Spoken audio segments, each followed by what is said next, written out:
Well, back to work on Stinky Pete and the motors.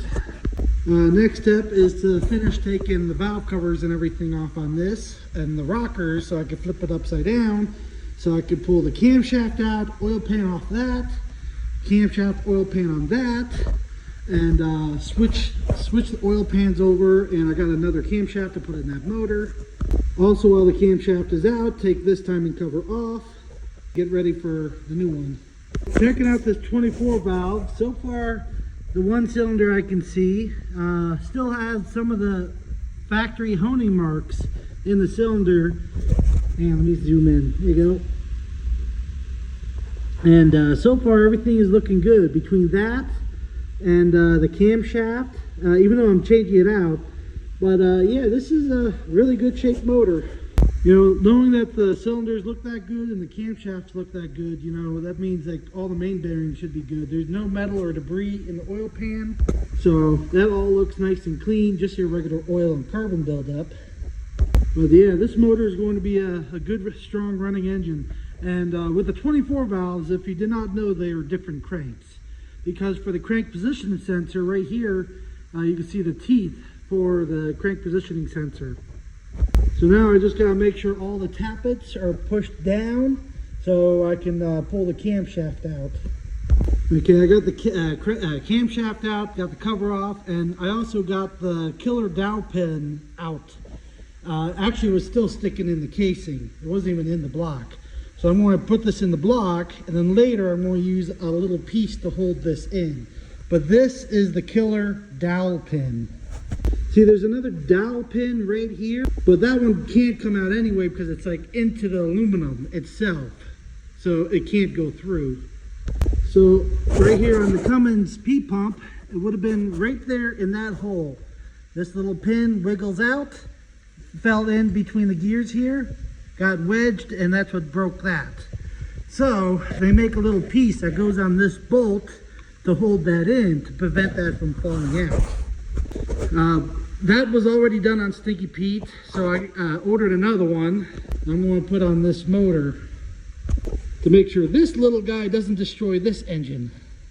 So let's get this back into the block right here. There we go, that's all the way in.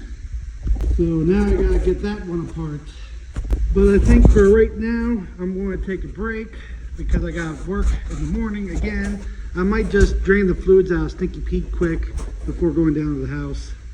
You know, the biggest problem is I can only get so much done because I don't have parts.